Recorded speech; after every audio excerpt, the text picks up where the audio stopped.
सतगुरु आंगण आया मैं गंगा गोमती आया। सतगुरु आंगण आया मैं गंगा गोमती आया।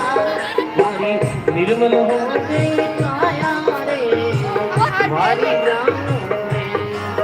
मारी निर्मल हो गई काया रे मारी जान रे।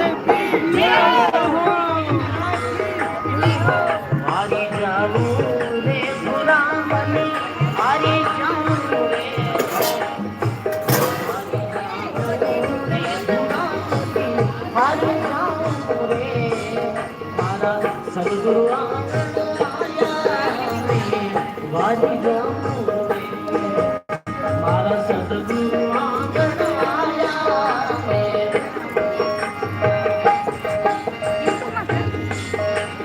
सतगुरु महिमा है और सुंदर पंक्तियां जो कोई भी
खुली है मैं तेरे काम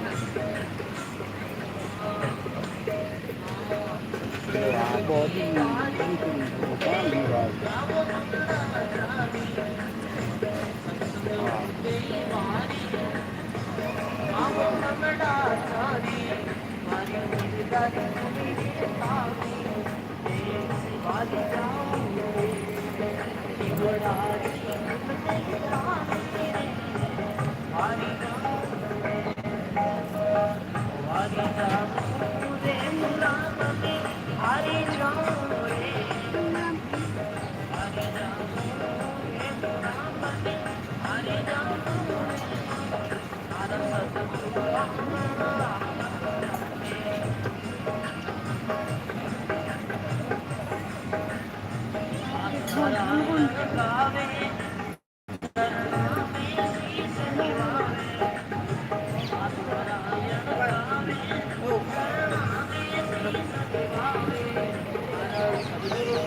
हरिया हरिया बाग सुतने लागा, हरिया हरिया बाग सुतने लागा, कद अमृत बरसावो ना, सतगुरु आओ नाथे, कद अमृत बरसावो ना, सतगुरु आओ ना, इमरत कदम में पाओ ना, सतगुरु आओ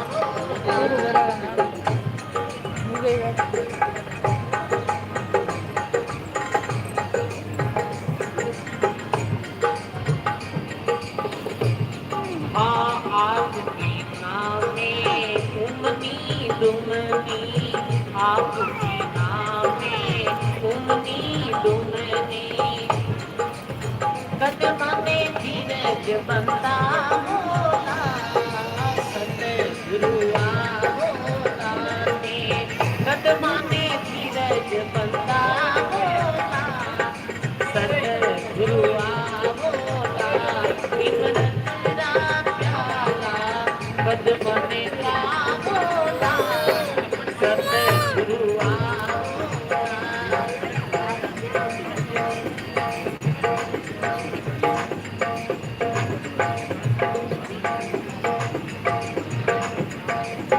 आप बिना हमारा नैन दुखी है, आप बिना हमारा नैन दुखी है, कदमा में दर्शन देवो ना, सतगुरु आओ नाथे, कदमा में दर्शन देवो ना, सतगुरु आओ ना, इमरत प्याला कदम में पाओ ना, सतगुरु आओ ना।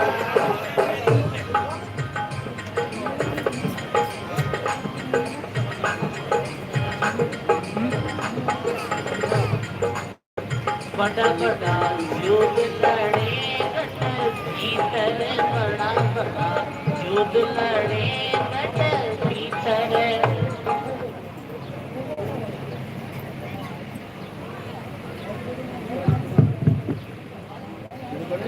वेट करना भी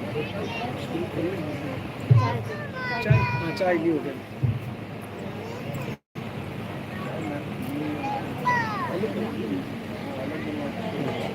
दूध अलग से गर्म करके हाँ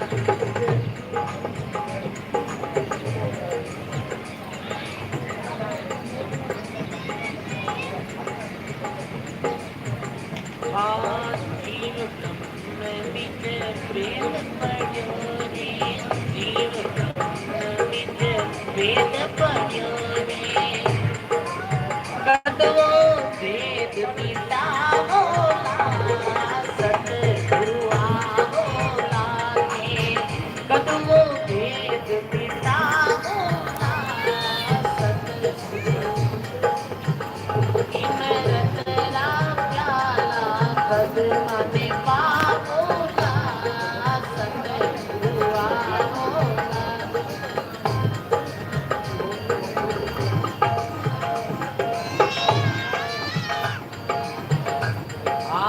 असली जुगारो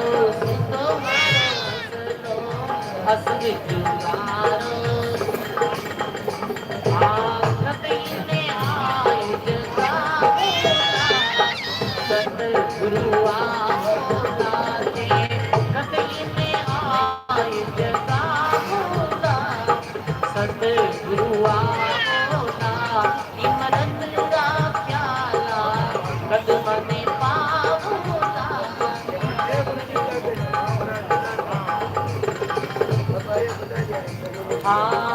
सूतो रे आज नींद में सूतो रे आज कदम ने आए जगा बोला सतगुरु बोला कदम ने आए जगा बोला सतगुरु इमरत दा प्याला कदम ने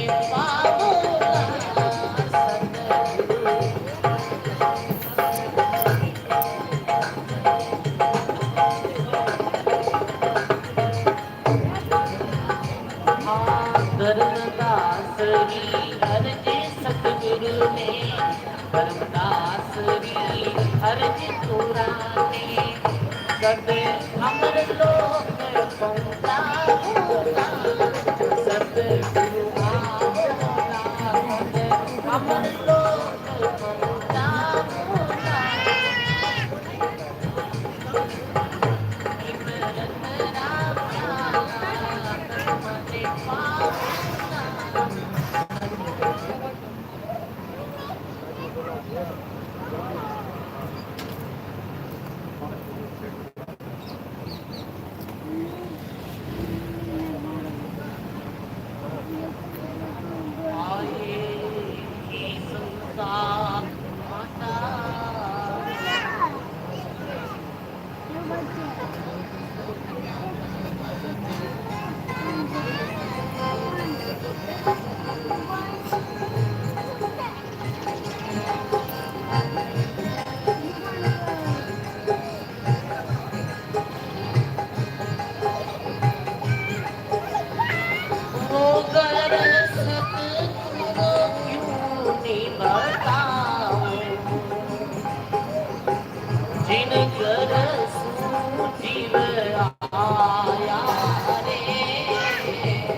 सतगुरु जीवनी बताओ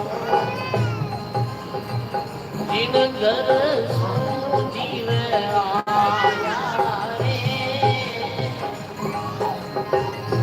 पाया ने छोड़ चल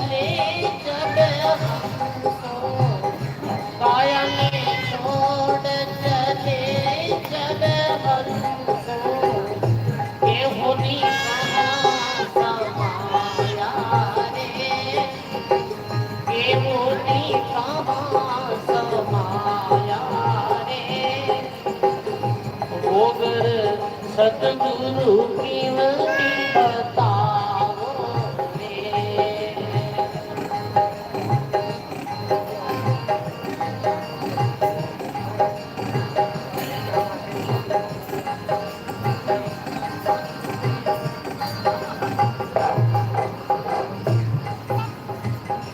मैं मेरी ममता के कारण, मैं मेरी ममता रे कारण पारन पार ठगाया रे, पारन पार ठगाया रे। समझन पड़ी जा, समझन पड़ी जान गुरु कमरी, ताते फिर भटकाया रे, ताते फिर भटकाया रे। भोगर सतगुरु की मति बताओ रे, जिनगर सूझीव आया रे, काया ने छोड़ चले जब हम, काया ने छोड़ चले जब हम, देवों ने कहाँ समाया रे, देवों ने कहाँ समाया रे। भोगर सतगुरु कीमती बताओ।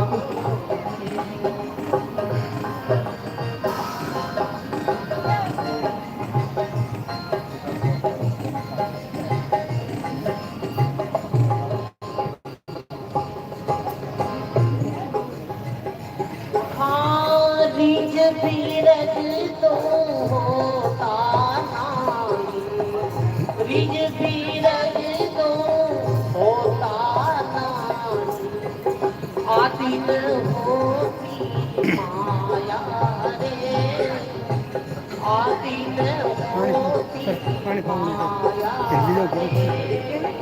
घोड़ो पड़ी लीजिए पानी खाऊंगा बिन क्या बेटा ब्रह्मा विष्णु में नहीं होता, ब्रह्मा विष्णु में नहीं होता, जब जीव कहाँ समाया रे, जब जीव कहाँ समाया रे।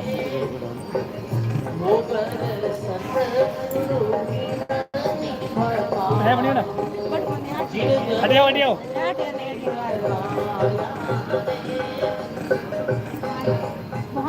काया ने छोड़ चले जब हमको, काया ने छोड़ चले जब हमको, देवों ने कहाँ समाया रे, देवों ने कहाँ समाया रे। सतगुरु कीमती बताओ।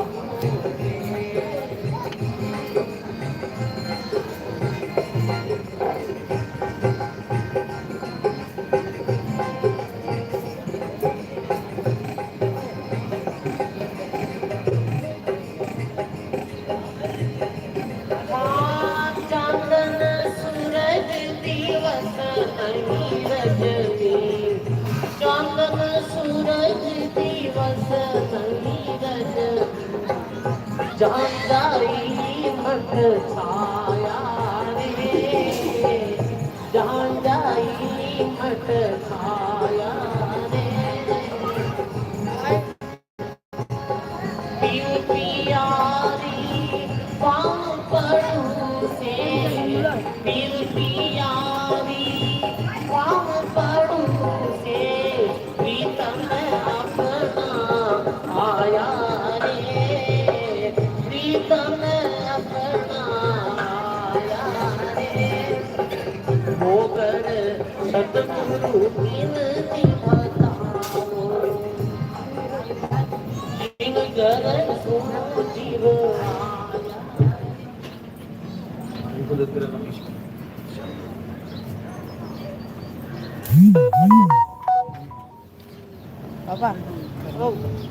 साहिब की सतनाम।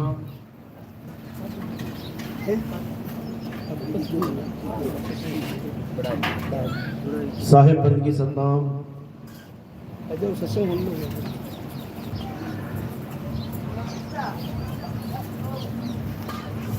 तो आज का सत्संग शुरू होने वाला है। जो भी भगत सत्संग अटेंड करना चाहते हैं वो आके पंडाल में बैठे।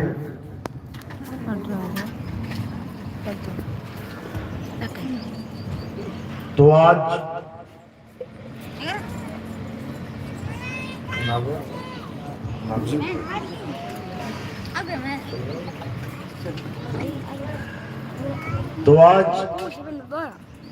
जिला नागौर गांव कुर्ची में परमपिता परमात्मा के मूल ज्ञान का प्रचार होने जा रहा है। बहुत बड़े भाग होते हैं उन जीवों के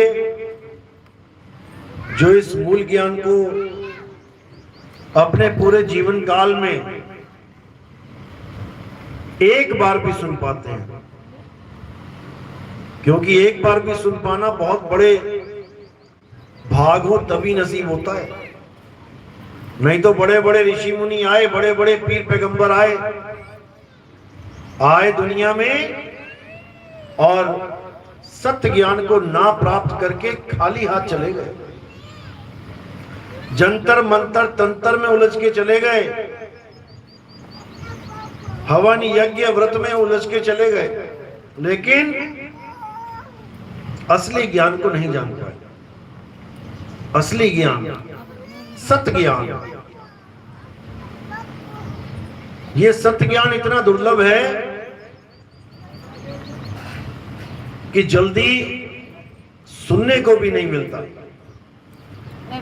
इसके प्रकट होने का भी समय निश्चित होता है।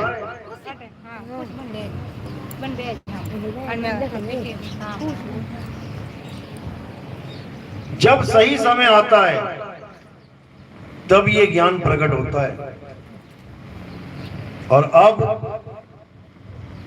इसका समय आ चुका है, क्योंकि 3 युगों तक ये ज्ञान गुप्त रहा और चौथे युग में, कलयुग में अब जो समय चल रहा है, इस समय के लिए कई संतों ने संकेत दिए कि कलयुग में सतयुग आएगा। अब कोई पूछे कलयुग में सतयुग कैसे आएगा भाई? सतयुग तो बीत गया, द्वापर बीत गया, त्रेता बीत गया, तब जाके कलयुग आया। कलयुग में सतयुग कैसे आएगा?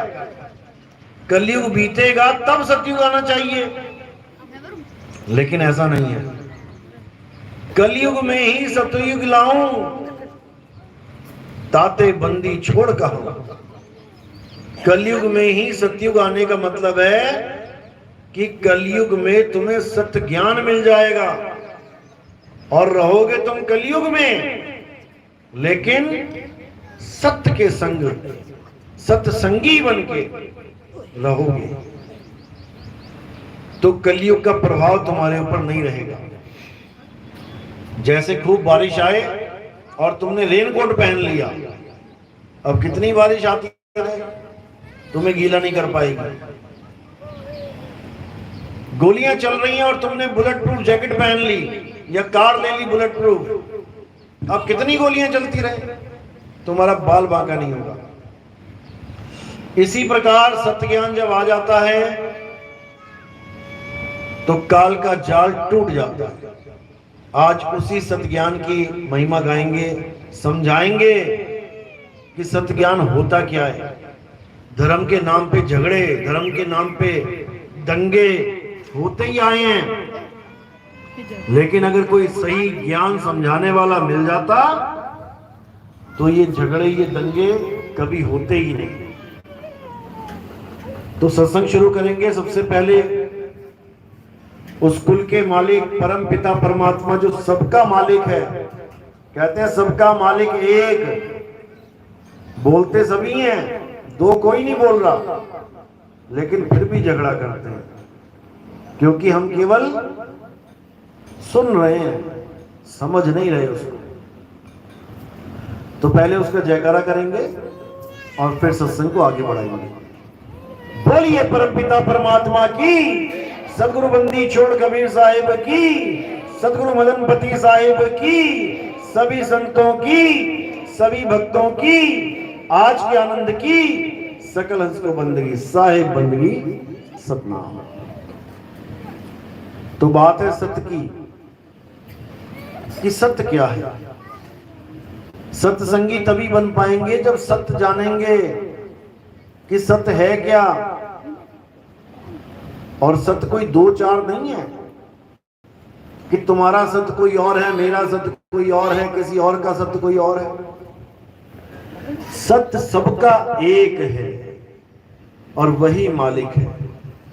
जिसको सत्य साहिब कह लो, सत्य पुरुष कह लो, सत्य नाम कह लो, सत्य श्री अकाल कह लो, जो मर्जी कह लो,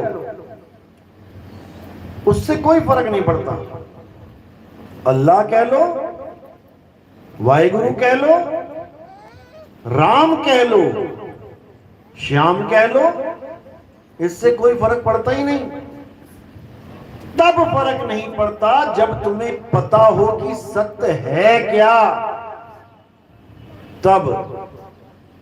और अगर बिना सत्य को जाने तुम कहो मैं राम का पुजारी हूं, मैं श्याम का पुजारी हूं, तो तुम सत्य के पुजारी नहीं हो, तुम शरीर के पुजारी हो। जो सत्य को नहीं जानता और वो राम का प्रेमी है, तो याद रखना वो राम जी की काया का प्रेमी है, वो सत्य यानी आत्मा का प्रेमी नहीं है। और जो आत्मा को जान लेता है, फिर वो चाहे राम कहे, चाहे श्याम कहे, चाहे हनुमान कहे, उससे कोई फर्क नहीं पड़ता, क्योंकि वो आत्मज्ञानी हो चुका है। अब इन अक्षरों का कोई मतलब नहीं रह जाता। इसी को समझना है। जब कोई आत्मज्ञानी हो जाता है तो उसका राम दशरथ का बेटा नहीं रह जाता, उसका राम रमता राम बन जाता है, जो सब में रम रहा है। कस्तूरी कुंडल बसे मृग ढूंढे वन माही, और ऐसे रमता राम है, ये दुनिया जाने ना।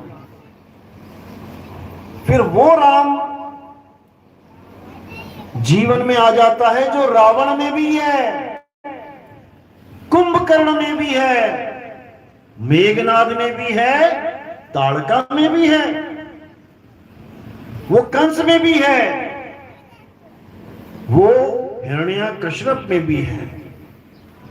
फिर वो रमता राम यानी आत्म राम की बात हो जाती है। सब उसी के सहारे चल रहे हैं। राम जी का शरीर भी उसी आत्म देव के सहारे चल रहा है, कृष्ण जी का शरीर भी उसी आत्म देव के सहारे चल रहा है। सबका शरीर उसी आत्म देव के सहारे चल रहा है। उसी आत्म देव की महिमा सब गाते हैं, सब। गीता में बोला कृष्ण जी ने, हे अर्जुन, ये ज्ञान मैंने पहले सूर्य को दिया था। कौन सा ज्ञान दिया था? आरती घुमाने का, माथा टेकने का, मंदिर में जाने का? बिल्कुल नहीं। ये आत्म ज्ञान, आत्मा के बारे में जो ज्ञान मैं तुझे समझा रहा हूं, वही मैंने उसे समझाया था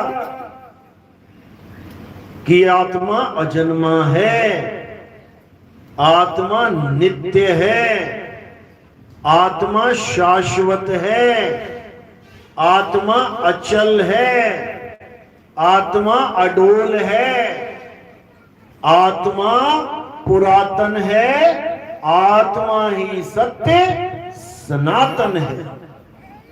ये आत्मा ही सनातन है। जो तुम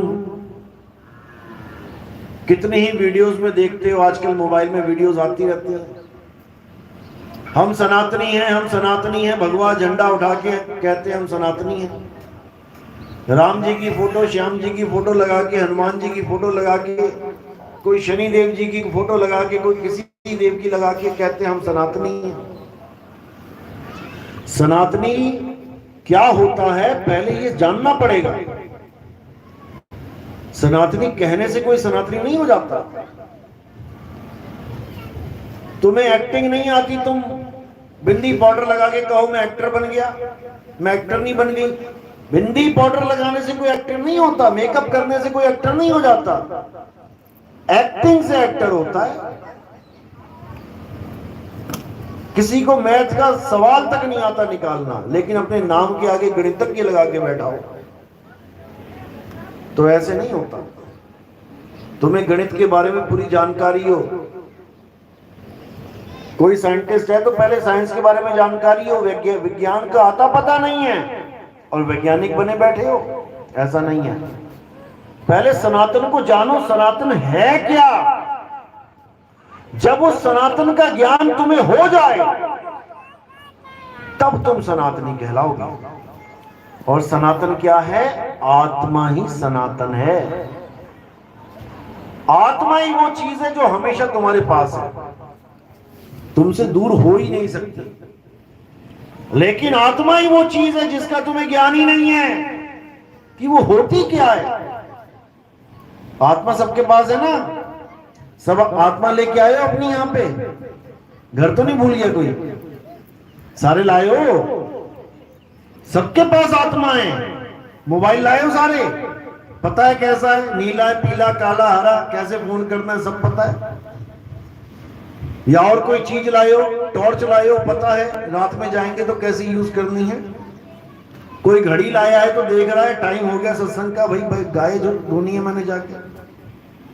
जो भी चीज तुम्हारे पास है उसका तुम्हें ज्ञान है। ये कपड़े हैं, ज्ञान है, कैसे पहनने हैं कैसे नहीं पहनने, हर चीज का ज्ञान है। जो भी तुम्हारे पास घर में कोई भी चीज पड़ी है, तुम्हारे घर में तुम्हारे पास कोई भी चीज है, हर चीज का ज्ञान है। टीवी कैसे चलेगा, लैपटॉप कैसे चलेगा, मोबाइल कैसे चलेगा, बल्ब कैसे चलेगा, पंखा, हर चीज का ज्ञान है। लेकिन आत्मा का ज्ञान है। कभी अकेले बैठ के सोचना कि ये आत्मा होती कैसी है। काली है, पीली है, मोटी है, पतली है, ठंडी है, गर्म है, त्रिकोण है, चौकोर है, कैसी है ये आत्मा। सारी उम्र सोचते रहोगे तब भी नहीं मिलेगा जवाब। सारी उम्र लगा दोगे तब भी नहीं समझ पाओगे कि ये कैसी होती है। कैसे पता लगेगा? अध्याय 4 34वां श्लोक। हे अर्जुन, जिस आत्मा का ज्ञान मैं तुम्हें समझा रहा हूं कि इस आत्मा का कोई शस्त्र काट नहीं सकता, अग्नि जला नहीं सकती, वायु सुखा नहीं सकती, जल भिगो नहीं सकता, इस आत्मा के बारे में जानने के लिए, इसको अनुभव करने के लिए तुम ऐसे गुरु की शरण में जाओ जिसने आत्मा का अनुभव किया है। वही तुम्हें सही तरीका बता पाएगा कि तुम इसी जन्म में इस आत्मा को कैसे जानो। तो जब तक आत्मा को नहीं जानोगे तब तक परमात्मा नहीं मिलेगा। जमीन है क्या?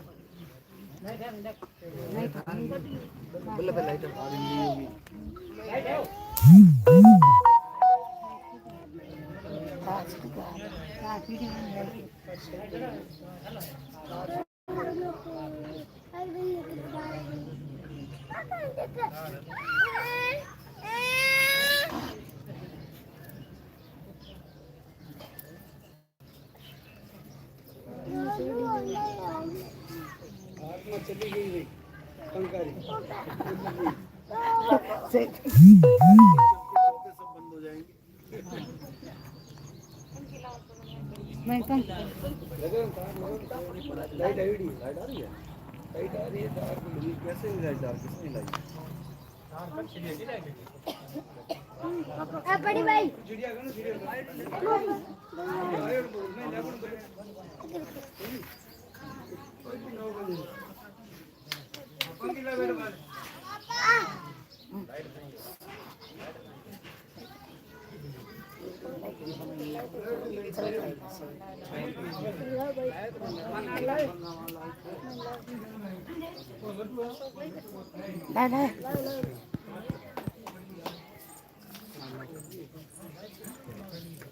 ये लाइट है ना कुछ नहीं अभी है जी कितना बड़ा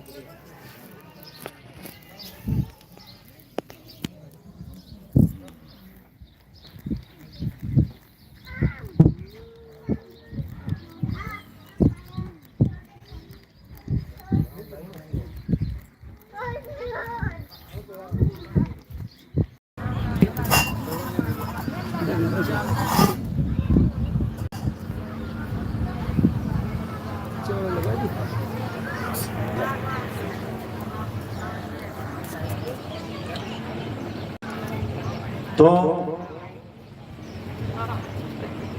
बात चल रही थी आत्मा की कि आत्मा ही वो अविनाशी तत्व है जिसको सबने सत्य बोला है। यहां तक कि शिव महापुराण में भी आप पढ़ेंगे, देवी भागवत पुराण में भी पढ़ेंगे, तो सृष्टि से पहले यानी दुनिया बनने से पहले वहां पर भी इस सत्य का जिक्र है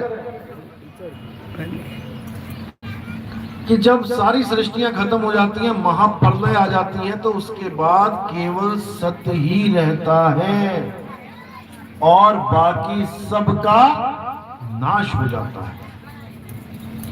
तब कोई भी ना स्त्री होता है ना पुरुष होता है। तब कोई भी किसी भी प्रकार की देह को धारण करके नहीं रहता है। सबका एक ही स्वरूप हो जाता है और वो स्वरूप सत्य होता है। उसी को सत्य बोला गया है। यानी हर प्रकार के तत्व का नाश हो जाएगा, लेकिन आत्मा अजर अमर अविनाशी है। उसी अजर अमर अविनाशी को प्राप्त करना हमारे इंसानी जन्म का लक्ष्य है। लोग पूछते हैं तुम्हारे जीवन का क्या लक्ष्य है? कोई कहता है डॉक्टर बनना, नीट की तैयारी चल रही है। कोई कहता है इंजीनियर बनना, कोई कहता है कुछ बनना, कोई कहता है कुछ बनना, लेकिन एक भी नहीं बोलता है कि इस जन्म मरण के बंधन से मुक्त होना। कोई बोल ही नहीं सकता, क्योंकि ये ज्ञान सारे संसार में कहीं मिलता ही नहीं है। ये ज्ञान कहां मिलता है? केवल और केवल सत्संग में। सत्संग के अलावा इस दुनिया में कहीं बैठ जाओ, तुम किसी गांव के चौक पे बैठ जाओ जहां पेड़ के नीचे बैठ के सब पत्तियां खेल रहे हैं, हुक्का चल रहा है, बीड़ी पी रहे हैं, ताश चल रही है, तुम्हें 3 लोग का पूरा ज्ञान मिल जाएगा वहां पे। किस गांव में क्या हो रहा है, कौन किससे लड़ रहा है, क्या झगड़ा चल रहा है, किसकी प्रॉपर्टी बिक गई, किसकी बची है, क्या हो रहा है क्या नहीं, हर चीज की जानकारी मिल जाएगी। लेकिन तुम्हें यह जानकारी कहीं नहीं मिलने की कि इस मनुष्य जन्म का लक्ष्य कैसे पूरा किया जाए। यह जानकारी केवल और केवल संतों के सत्संग में मिलती है, जिसको बोला गया है बिन सत्संग विवेक न होई और राम कृपा बिन सुलभ न सोई। बिना राम की कृपा के मुक्ति तो नहीं मिलेगी, लेकिन राम की कृपा दूसरी लाइन में छोड़ा है, पहली लाइन में सत्संग को रखा है। बिन सत्संग विवेक ना हो, क्योंकि बिना सत्संग के राम जी की कृपा भी नहीं मिलती। तो इसी को समझना है, इसी को जानना है। बस इतना समझ लिए तो समझो कि जन्म मरण का चक्कर अब बहुत आराम से कट जाएगा, नहीं तो भटकते रहे जीवन भर। तो बात है सत्य और असत्य की। सत्य क्या है? आत्मा ही सत्य है। और असत्य क्या है? आत्मा को छोड़ के कुछ भी है। तंत्र मंत्र जंतर पूजा पाठ हवन यज्ञ तीर्थ मूर्त कुछ भी, वो सब असत्य है। क्योंकि ये सब 3 गुणों का खेल है। 3 गुणों की भक्ति में भूल पड़ा संसार, और कहें कबीर निज नाम बिन कैसे लागे पार। 3 गुणों की भक्ति में भूल पड़ा संसार, सब दोहा गाते हैं ये। हर कबीर पंथी इस दोहे को लगभग जानता है, लेकिन उससे पूछो ये 3 गुण होते क्या हैं, क्या क्या चीज 3 गुणों के अंतर्गत आ जाती है, तो उसके पास जवाब नहीं होता।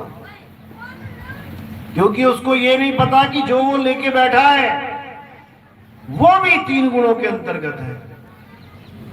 जितने भी नाम जाप हैं ये सब त्रिगुणी माया के अंतर्गत हैं।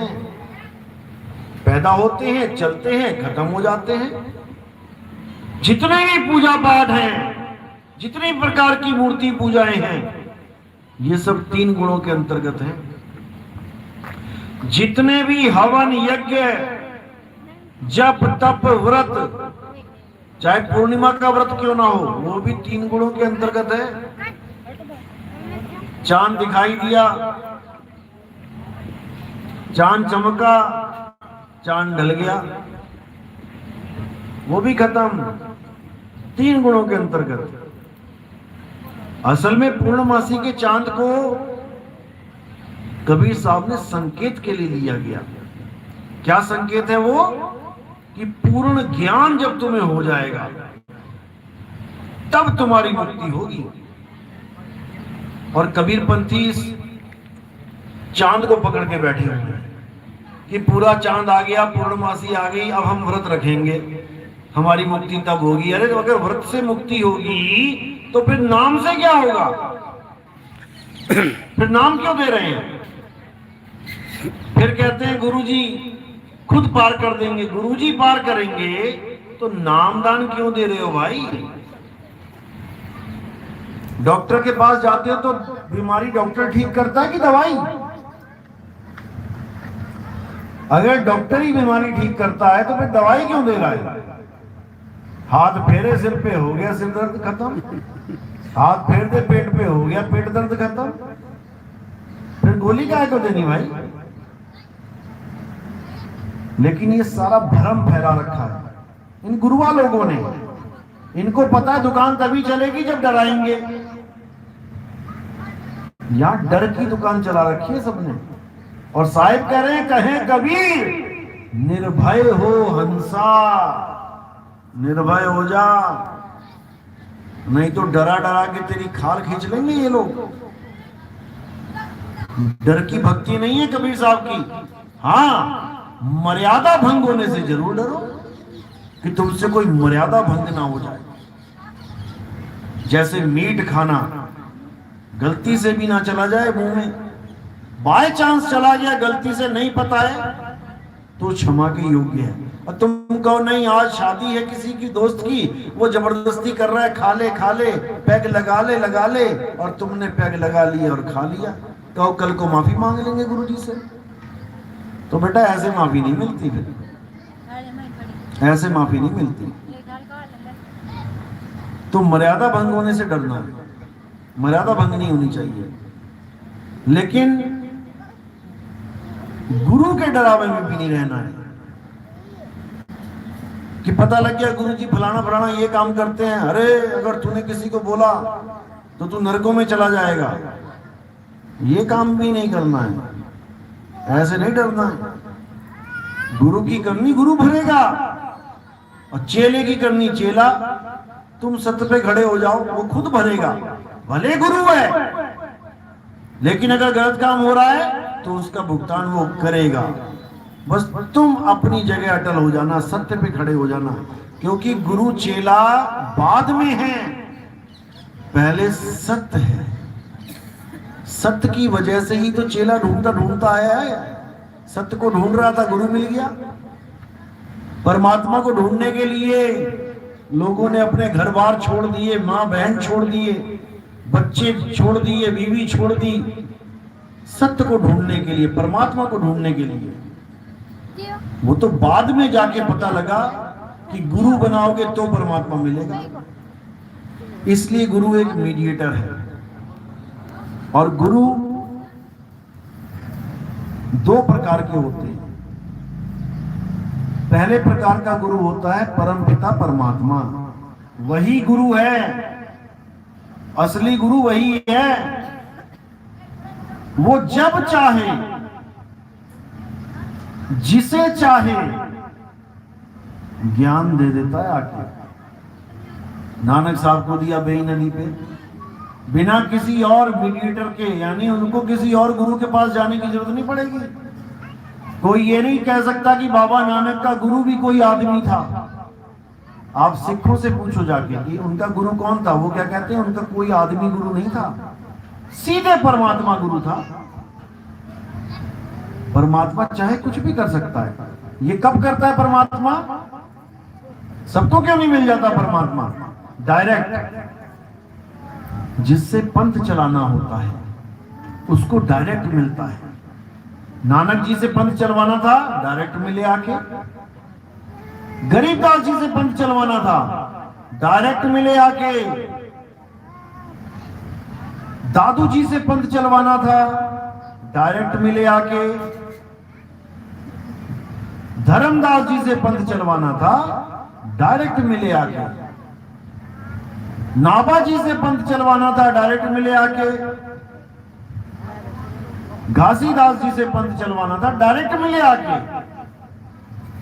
संत घीसा से पंथ चलवाना था, डायरेक्ट मिले आके। इसी प्रकार मदन साहिब से पंथ चलवाना था, डायरेक्ट मिले आके। और अब नितिन दास से पंथ चलवाना है। अब अपने मुंह से नहीं बोलूंगा मैं, मुंह से बोलूंगा तो काम खराब हो जाएगा, क्योंकि एक मर्यादा होती है कि गुरु की मोहर लगनी चाहिए। इसलिए गुरु की मोहर लगवाई मैंने, लेकिन मैं किसी पंथ के ज्ञान का गुलाम नहीं हूं। मदन पंथ में मैं आया, लेकिन मदन पंथ के ज्ञान का गुलाम नहीं हूं। मदन पंथ का ज्ञान क्या है अगर मैं बता दूं सबको, तो जाना छोड़ देंगे वहां पे लोग। मदन साहिब के पंथ का ज्ञान नहीं लिया है मैंने, कोई गलतफहमी में ना रहे। आप लोग नाम लेते हो सत्संग सुनने के बाद, आप गुरु छोड़ते हो अपना सत्संग सुनने के बाद,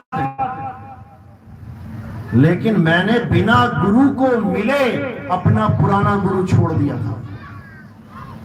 आप 100 नंबर सुन लेना, उसमें अच्छी तरह सुन लेना, कोई गलतफहमी में ना रहे कि नितिन दास झूठ बोल रहा है। जब राधा स्वामी पंथ में मैं था और मुझे पता लग गया कि ये पंथ अधूरा है, मेरे दिल से उसी वक्त ये पंथ खत्म हो गया था, फॉर्मेलिटी निभा रहा था केवल।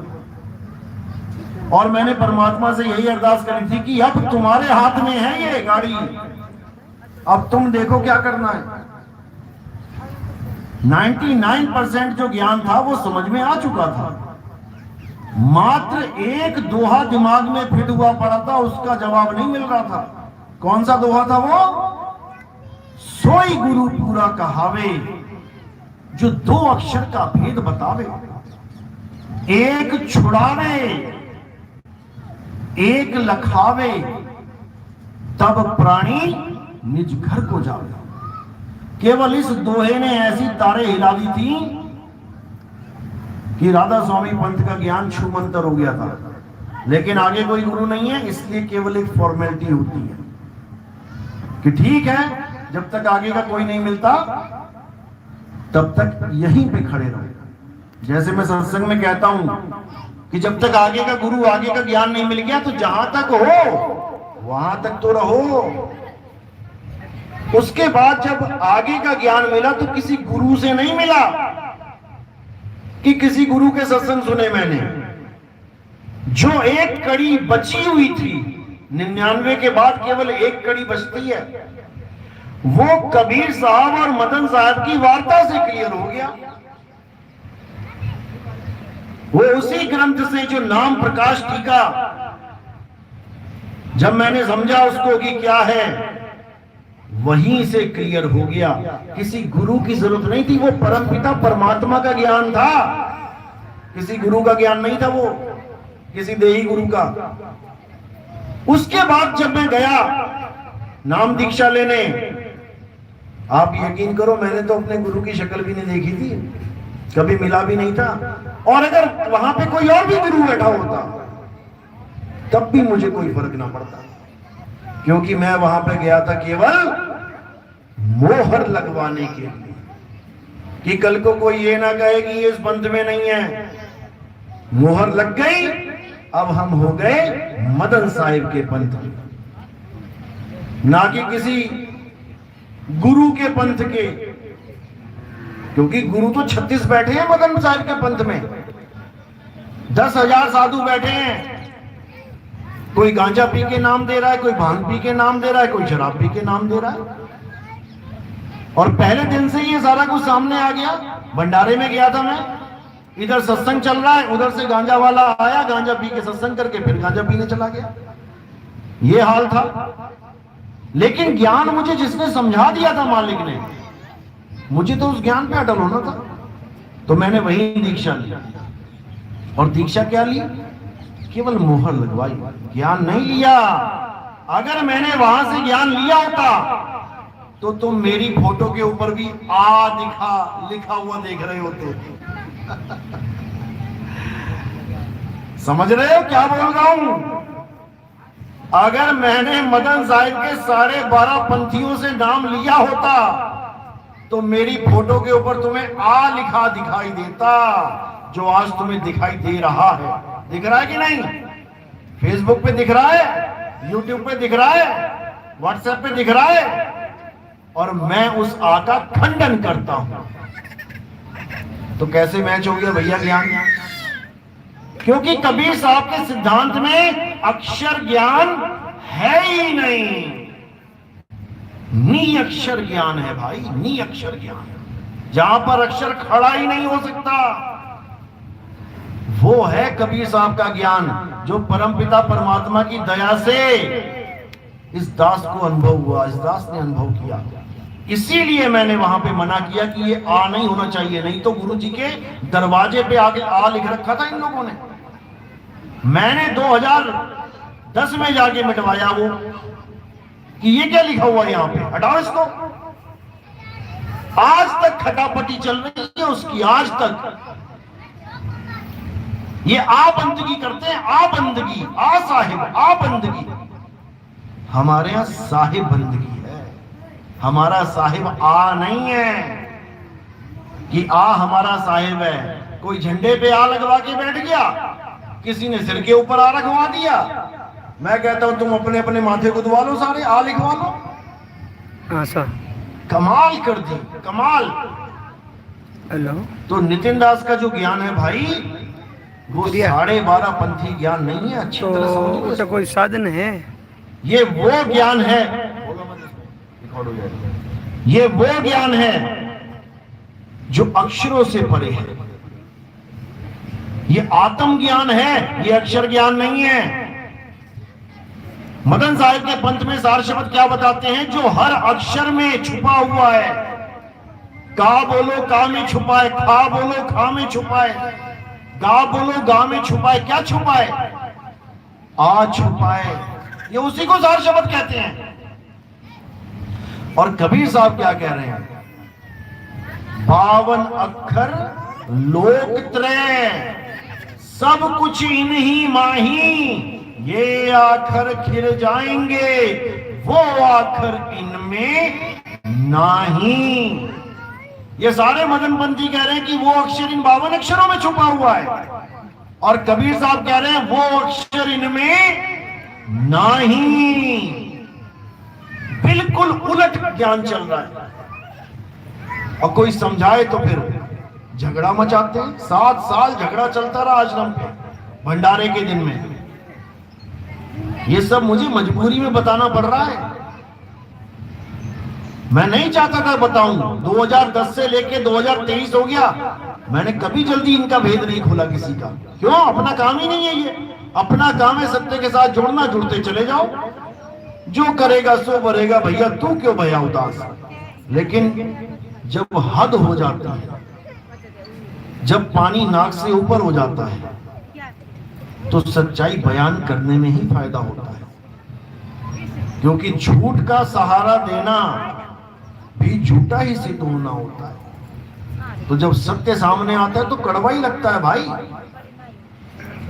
और इस गलतफहमी में कोई भी ना रहे कि मदन साहिब के पंथ से मैंने ज्ञान लिया है। 17 साल पुराने मदन पंथी अब आके सत्य ज्ञान ले रहे हैं। मैंने अभी कल वीडियो डाली है, देखो जरा, YouTube पे आखिरी वीडियो है।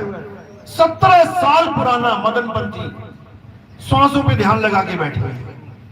ये कहां से आ गया ज्ञान?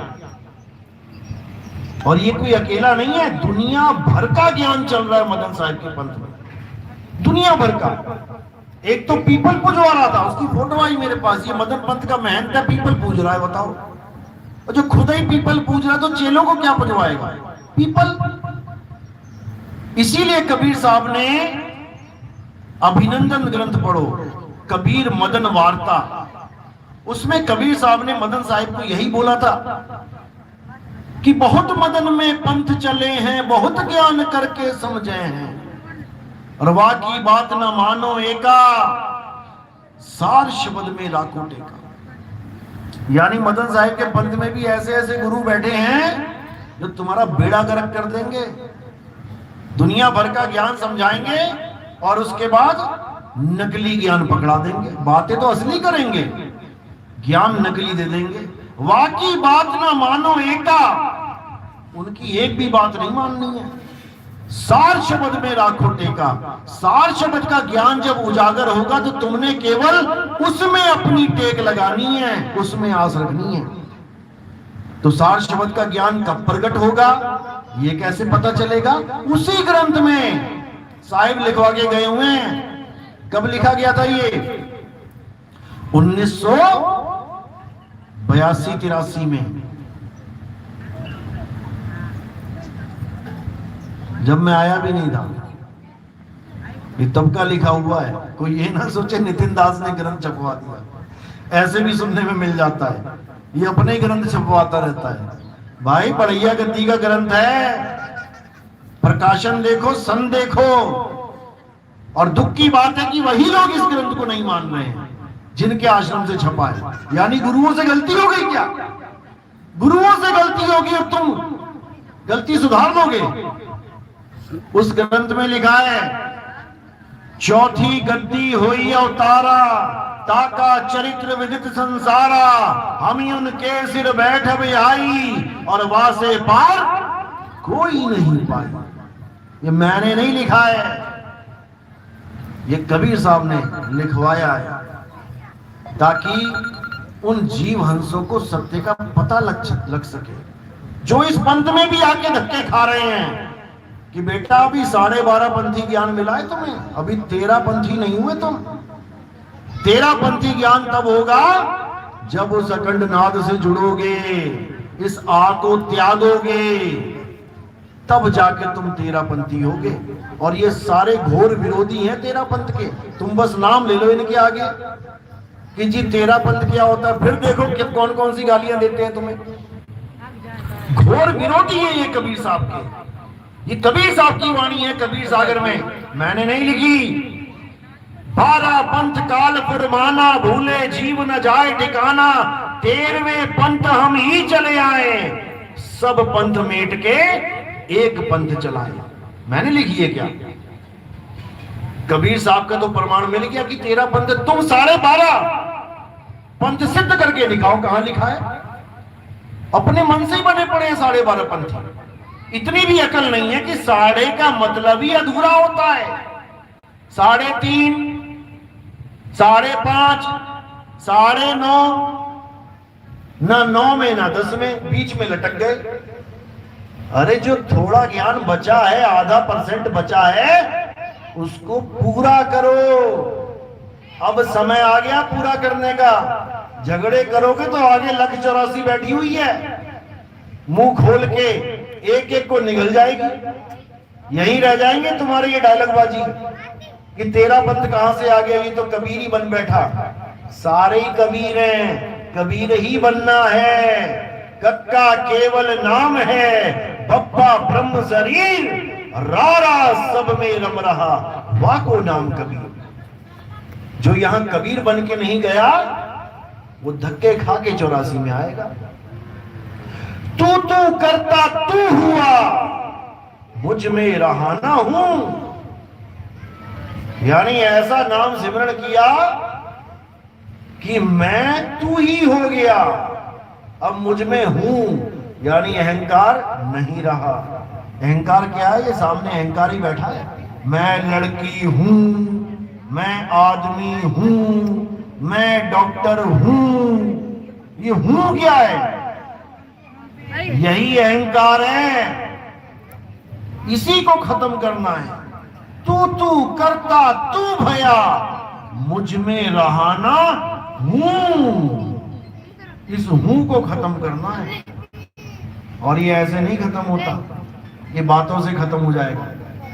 इसके लिए प्रभु की कृपा चाहिए, मोहर चाहिए बंदी छोड़ की।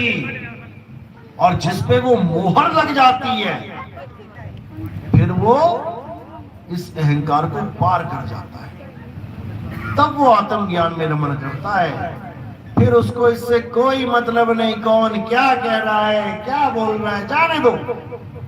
बोलने वाले भी चले जाएंगे, सुनने वाले भी चले जाएंगे। इस दुनिया में कोई नहीं रहेगा। सुख भी चला जाएगा, दुख भी चला जाएगा। इस दुनिया में सुखी दुखी भी कोई नहीं रह जाएगा।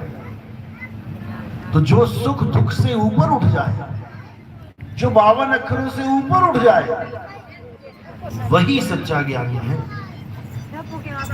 यहां बड़े बड़े संत बैठे हैं गद्दियों पे, छोटी सी बात अगर उनको कुछ कह दे कोई, तो कपड़ों से बाहर हो जाते हैं, गुस्सा आ जाता है, तमतमा जाते हैं। मेरे से ऐसे बात कैसे कर दी? अरे भाई, तू भी एक दिन जमीन के नीचे जाएगा। इतना कितना अहंकार है? कोई आसमान में उड़ेगा क्या? सब जमीन के नीचे जाएंगे। किसी ने कुछ कह दिया तो क्या हो गया? माफ कर दो। माफ नहीं करते। माफी का नाम तो उनकी डिक्शनरी में नहीं है। क्यों? क्योंकि अहंकार है। जहां माफी होती है वहां पर प्रभु होता है, और जहां माफी नहीं होती है वहां पर काल भगवान बैठता है। इसीलिए बोला, जहां दया तहां धर्म है, जहां लोभ तहां पाप, जहां क्रोध तहां काल है, और जहां क्षमा वहां आप। जहां क्रोध तहां काल है। अगर तुम किसी को माफ नहीं कर पा रहे हो, तो याद रखना तुम्हारे अंदर क्रोध कूट कूट के भरा है, कूट कूट के। और जब तक क्रोध भरा है, भूल जाना कि तुम्हें परमात्मा कभी सपने में भी मिलेगा। जो किसी को माफ नहीं कर सकता, परमात्मा उसको माफ नहीं करता। क्योंकि यहां पर गिव एंड टेक पॉलिसी है। What ever you will give, you will have this. कोई रोकने वाला नहीं है। तुम बॉल फेंको दीवार पे, हल्के से फेंकोगे, हल्के से आएगी, क्योंकि जो फेंका है वही मिलेगा। और तुम तेज से फेंको तो तेज से आएगी। जो दोगे वही मिलेगा। अब अगर तुम माफी दोगे तो भैया माफी मिलेगी। याद रखना इस बात को। और अगर माफी नहीं दोगे तो तुम्हारे भी एक एक कांड का हिसाब होगा, एक एक कर्म का हिसाब होगा। गलती से चींटी मरी है, उसका हिसाब होगा, चींटी बन के मरना पड़ेगा। एक एक चीज का हिसाब होगा। इसलिए माफी सबसे जरूरी है।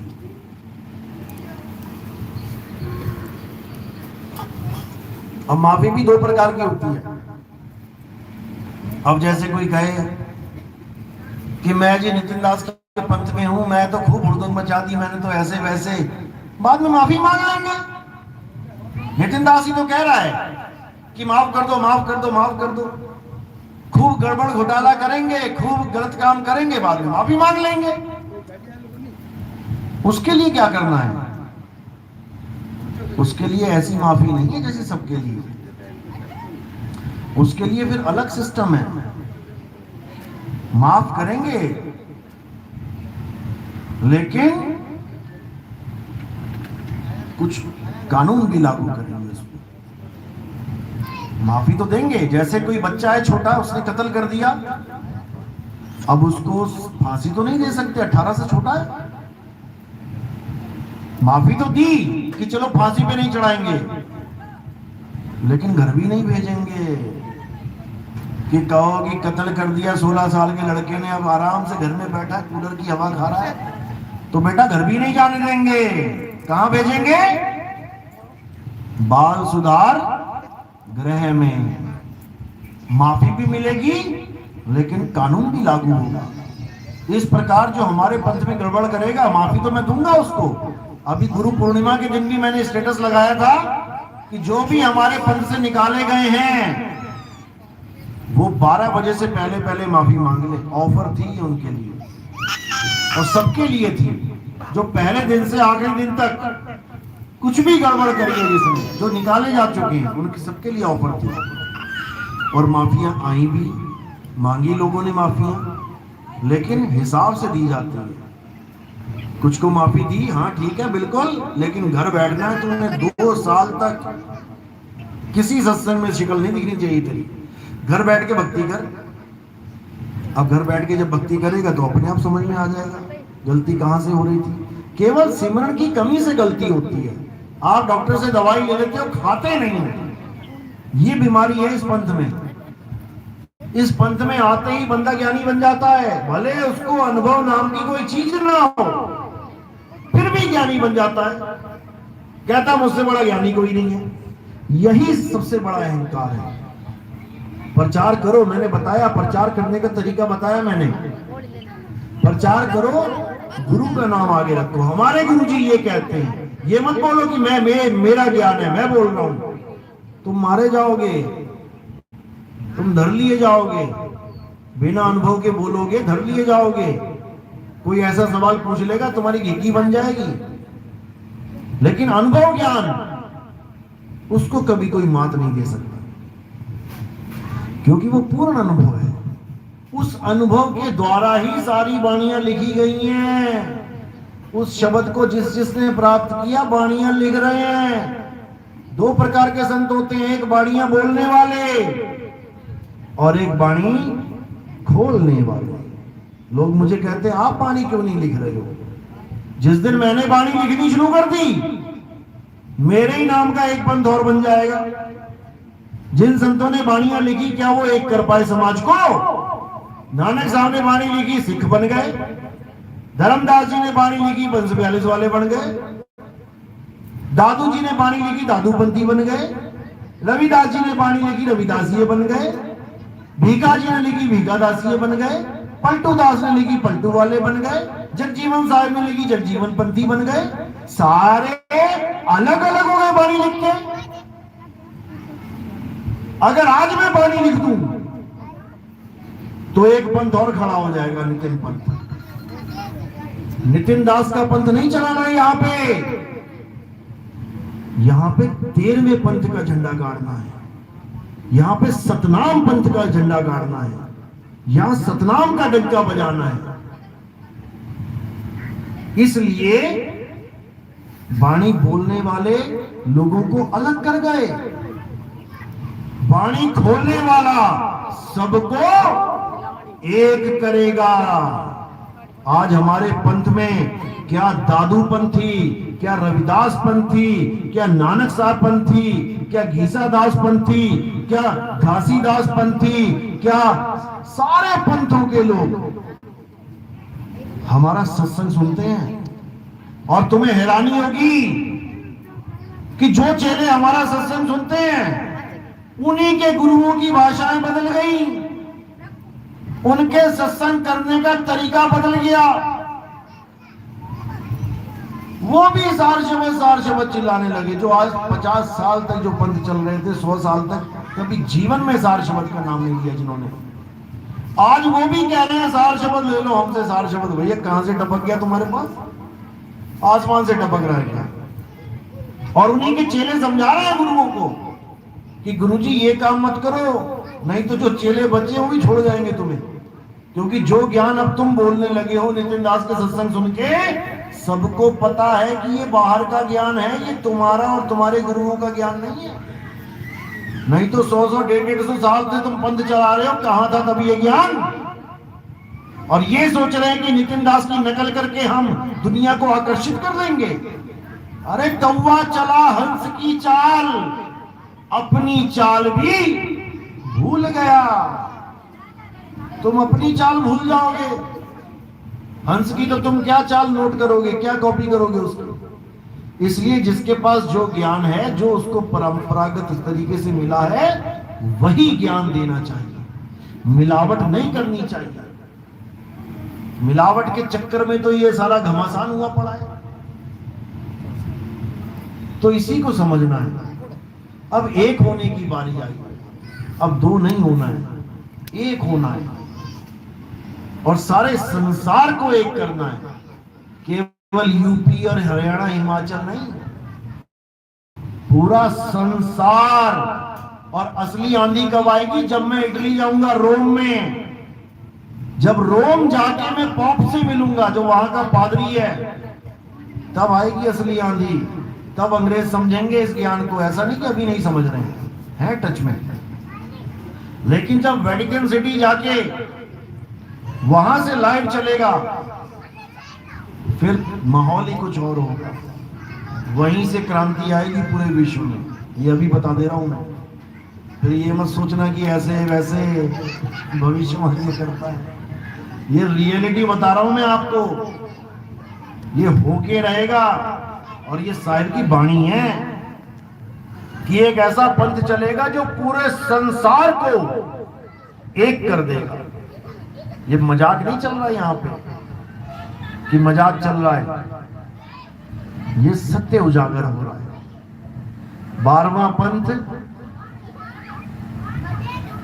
पंथ ने जो कुछ किया वो एक आधार था कि ठीक है, एक पटरी बिछा दी उन्होंने। Who is Kabir? Kabir is God. आ गया समझ में लोगों को कि हाँ भाई, देवी देवताओं को नहीं, कबीर को परमात्मा मानना है। हु इज कबीर तो बता दिया, लेकिन व्हाट इज कबीर? तत्व रूप में वो क्या है? नाम रखा है तत्वदर्शी संत। अब तत्व की बात करो कि कौन सा तत्व कबीर है, तब वहीं फेल हो जाता है। कहते हैं 2 प्रकार की सृष्टियां हैं वहां पे, एक नाद की, एक बिंद की। अब बताओ, खुद कह रहे हैं वहां पर एक तत्व है, तेज पुंज का तत्व है, तो ये बिंद कहां से आ गए? तो पानी होता है। दूसरा तत्व कहां से आ गया? सब गोलमाल है। नदियां बता दी, दूध की नदियां बह रही हैं, तो भैया दूध की नदियां तो पानी की तरह होती है। गंगा जल सतलोक से आया बता रहे थे एक महात्मा जी, तो गंगा तो पानी है, तो सतलोक में भी पानी है क्या? इतना पाखंड फैला दिया इन लोगों ने, इसको समेटना मुश्किल हो रहा है। इतना भ्रमित कर दिया लोगों को। लेकिन अब साहिब कहते हैं 12वें पंथ प्रकट हुए उजियारा, 13वें पंथ मिटे सकल अंधियारा। पूरे संसार का अंधकार मिटाने के लिए ही 13वां पंथ उजागर हुआ है। ये कोई मदन साहिब का पंथ अलग से चलाने के लिए नहीं हुआ है, वो तो चला ही रहा था। ये कबीर साहब का पंथ चलाने के लिए उजागर हुआ है। इसको समझ लो, ये कबीर साहब का यथार्थ पंथ है, जिसके लिए बोला था कि काल भगवान ने कहा कि 3 युग में थोड़े थोड़े जीव ले जाना। खेवसरी चली गई, इंदुमती चली गई, मंदोदरी चली गई, हनुमान जी चले गए, गरुड़ चले गए, और भी कई लोग चले गए। लेकिन जब 4था युग आएगा तो साहिब कहते हैं पूरी तसल्ली कर दूंगा। जो 3 युग में तूने ये वादा ले लिया कि थोड़े थोड़े जीव ले जाना, सारी खाना पूर्ति करवा दूंगा मैं चौथे युग में। घर घर होगा बोध विचारा, घर घर में सत्य का डंका बजा दूंगा मैं। ये वचन तुझे महंगा पड़ेगा। ये कबीर साहब का वचन है, नितिन दास का वचन नहीं है। तो यही वो समय है मेरे भाइयों, जब कबीर साहब का वचन पूरा होने का समय आ गया है। और इसी कलयुग में सतयुग की स्थापना हो के रहेगी, जब सब के सब एक सतनाम को जानेंगे, एक सतनाम के आगे सरेंडर कर देंगे, तब सतयुग स्टार्ट हो जाएगा। और कहते हैं 1000 साल तक ये सतयुग चलेगा। ऐसा चलेगा कि हर तरफ सतनाम की जय जयकार होगी। कोई ये नहीं देखेगा मैं हिंदू हूं, आज तक मैं भगवान राम की पूजा करता था, शंकर जी की पूजा करता था, माता की पूजा करता था। कोई ये नहीं देखेगा कि मैं ईसाई हूं, मैं ईसा मसीह को भगवान मान के पूजा करता था। कोई ये नहीं देखेगा कि मैं मुसलमान हूं, मैं अल्लाह अल्लाह करके पूजा करता था, नमाजें पढ़ता था। कोई ये नहीं देखेगा कि मैं सिख हूं, मैंने हमने धारण कर रखा है और मैं देही गुरु को नहीं मानता। ये सब भूल जाएंगे और एक सतनाम का झंडा लेके पूरे विश्व में परचम लहराएंगे। ये वो समय आने वाला है, क्योंकि यहां पर पंथा पंथी खत्म हो जाती है, यहां पर सत्य नाम उजागर हो जाता है। और पंथा पंथी गुटबाजी, दो प्रकार के पंथ होते हैं। एक पंथ होती है गुटबाजी, जो ये मेहनत करके बैठे हुए हैं गुटबाजी। पहली बात तो मेहनत शब्द ही नहीं है कबीर साहब की डिक्शनरी में। मेहनतों के तो वो सदा खिलाफ थे। मेहनत का मतलब होता है 15, 20, 25 लोग इकट्ठे कर लो, बैठ जाओ गद्दी पे, हो गए मेहनत।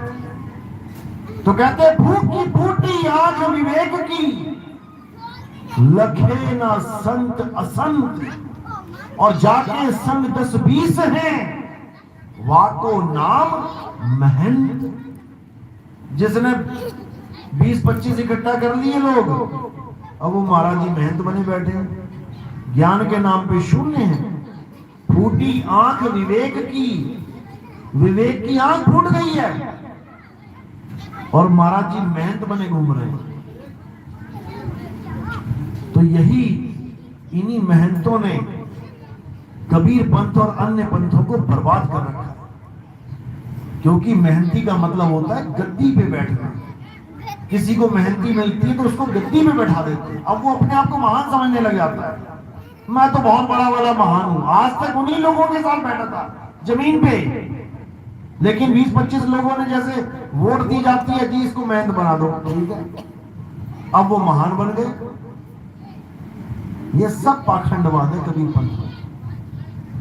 कबीर साहब यहां सत्य की बात करते हैं कि जिसने सत्य को धारण किया है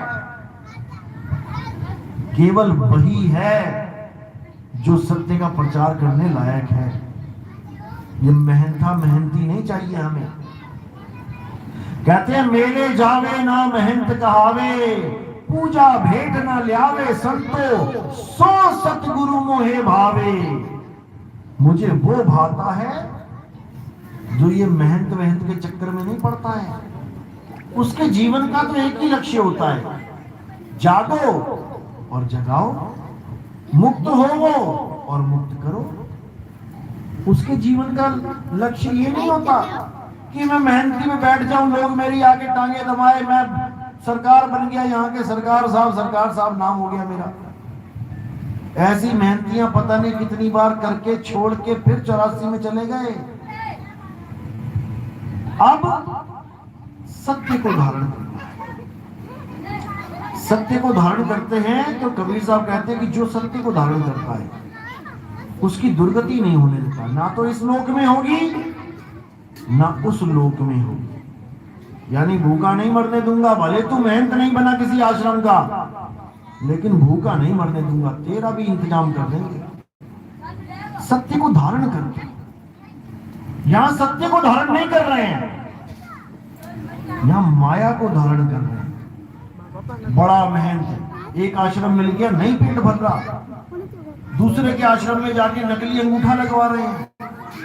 कोई अंधा है महात्मा, उसका नकली अंगूठा लगवा रहे हैं कागजों पे कि महात्मा जी आपके यहाँ नल लगवाना है, सरकारी कागज अंगूठा लगा दो। उसको नहीं पता कि उसका आश्रम ही हड़प के ले जा रहे हैं अंगूठा लगा के। जैसे ही वो मरेगा ये दावा ठोक देंगे कि मरने से पहले देखो जी अंगूठा लगवा के हमें हमारे नाम कर दिया ये आश्रम। ऐसे ऐसे धुरंधर बैठे हुए हैं। ये मदन साहिब के पंथ की बात कर रहा हूं मैं। नाम नहीं खुलवाओ तो अच्छा है, और कहीं खोल दिया तो हड़कंप मच जाएगा। ये हाल है इन मेहनतों का। इसीलिए परमात्मा ने उस दलदल में से इस दास को किनारे कर दिया कि बेटा तेरा ये लक्ष्य था ही नहीं। लोग जाते हैं आश्रमों में 6 महीने में लंगोटी ले लेते हैं। 6 महीने बैठ के आश्रम में लंगोटी मिल जाती है, गुरु बन जाओ। और थोड़ी पॉलिटिक्स आती है, राजनीति आती है, कहो तुम ही बैठ जाओ गद्दी पे, 2-4 को जहर दे दो, 2-4 को लट मार के भगवा दो, बन गए, मेहनत हो गए। ये काम करने के लिए नितिन दास नहीं आया यहाँ पे कि ये काम करने के लिए आया। इस काम के लिए मेरा जन्म नहीं हुआ यहाँ पे। हमारा जन्म हुआ है मुक्ति के लिए, सारे संसार को जगाने के लिए, इस माया की दौड़ से निकालने के लिए। हमारे सत्संग सुन के कितने मेहनतों ने अपनी गद्दी छोड़ दी। बहुत बड़ी बात है ये। कोई अपनी गद्दी छोड़ के चेला बन के बैठ जाए, अपना बना बनाया आश्रम छोड़ दिया, लाखों करोड़ों का आश्रम छोड़ के शिष्य बन के बैठ गए। यही मुक्ति के हकदार हैं। इन्हीं को मुक्तियां मिलेंगी क्योंकि इन्होंने जीते जी माया का त्याग कर दिया। और कोई हमारे पंथ में आके सोचे कि मैं महंत बन जाऊं, मैं बढ़िया आश्रम बना लूं, 20-50 लाख करोड़ का कोई आश्रम बना के बैठ जाऊं, बुढ़ापा बढ़िया गुजर जाएगा। तुम्हें तो ये भी नहीं पता कि तुम्हारा बुढ़ापा गुजरेगा कि बुढ़ापे तक पहुंचोगे कि भी नहीं। पता लगा चलते चलते अभी चौक पे अटैक आ गया, हो गया तुम्हारा बुढ़ापा, निकल गई हवा। यहाँ पल का भरोसा नहीं है भाई। किसी गलत फहमी में मत रहना कि बहुत लंबा जियोगे तुम। सही बता रहा हूं मैं। 55 साल 60 साल में से अपनी उम्र कम कर लेना, 60 में से कम कर लो जितनी भी है, और गुणा 365 मोबाइल में फीड कर लेना। रोज देखते रहना, एक एक दिन कम हो रहा है, सारी माया जुड़ जाएगी तुम्हारी। याद रखना इस बात को। ये एवरेज निकाल दी मैंने 60 साल, हद 70 साल, हद। पुरानी खुराकें खा रखी है किसी ने तो भैया 80, 84, 85, 100 साल वाला तो मुझे नहीं लगता कि एक गांव में 5 आदमी भी निकल जाए 100 साल के। वो निकल गए जिन्होंने निकलना था। अब तो तुम जहर खा रहे हो यूरिया नाम का। हड्डियां गल चुकी हैं, कमर टेढ़ी हो चुकी हैं।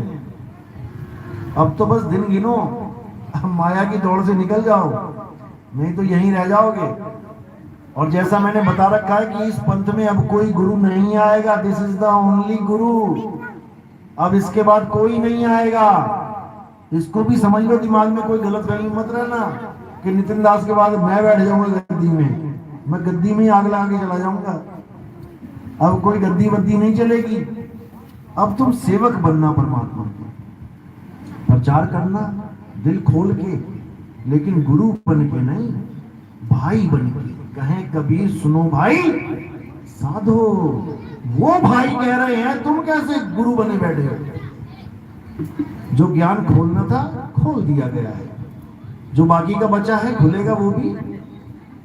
लेकिन अभी जितना मिल गया मोर देन इनफ, बहुत है। इसी में तुम्हारा कल्याण हो जाएगा। आगे का ज्ञान उनके लिए है जो धुरंधर बने बैठे हैं, जो अभी गद्दियां हिल नहीं रही जिनकी। जब वो ज्ञान खुलेगा तो उनको भी रास्ता नहीं मिलेगा भागने को। उन्हीं के चेले पकड़ लेंगे कि ये क्या हो रहा है भाई। उन्हीं के चेले पकड़ेंगे, और आधों को तो पकड़ भी लिया है चेलों ने।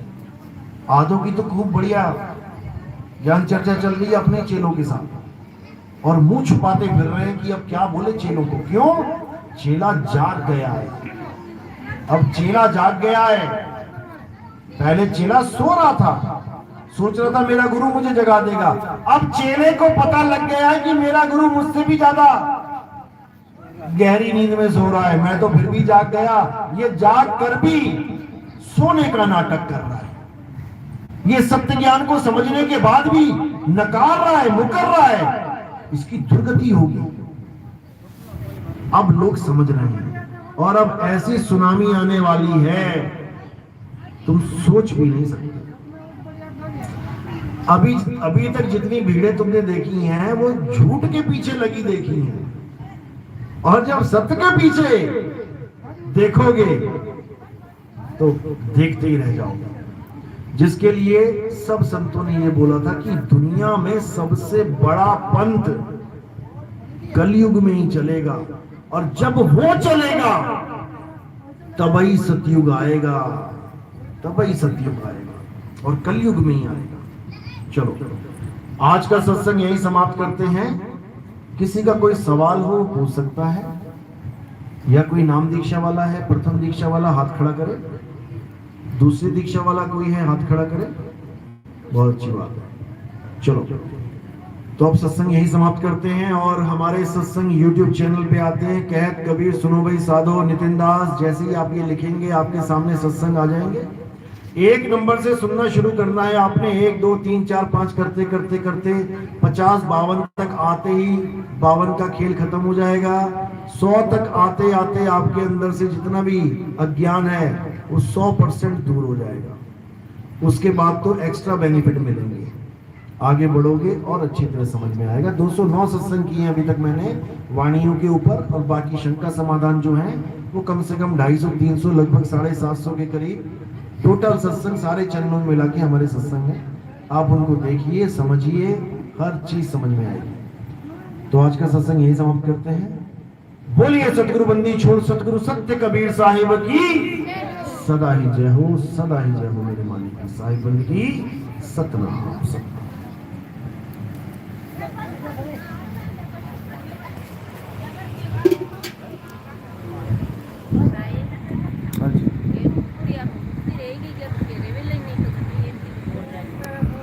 क्या पूछ रहे हो? फिर से बोलो। मुक्ति नहीं रहेगा के ऐसे कैसे चलते होते हैं, तो पेट लेखा करो के मुक्ति? हाँ, मुक्ति क्या नहीं होगी? बैठ के भक्ति करो तब पेट, होगा, ऐसे हाँ। नहीं। हाँ बिल्कुल। स्कूल में एडमिशन लेके सर्टिफिकेट मिलेगा क्या, या पढ़ाई करके? स्कूल में एडमिशन लेना एक जरिया है, शुरुआत है, लेकिन पढ़ाई करोगे तो सर्टिफिकेट तभी मिलेगा ना। अब तुम नाम लेके बैठ जाओ, भक्ति करो ना। हालांकि हमारी भक्ति ऐसी नहीं है कि तुम 2 घंटा 4 घंटा बैठ के तुम करोगे तभी है, ऐसा नहीं है। हमारी भक्ति है पनिहारिन वाली। सुमिरन की सुधियों रहे ज्यों गागर पनिहार, और बोले डोले सुरत में कहें कबीर विचार। हमारी भक्ति है सहज मार्ग। इसमें तुमने ना कोई मंत्र जपना है, ना कोई शारीरिक क्रिया करनी है।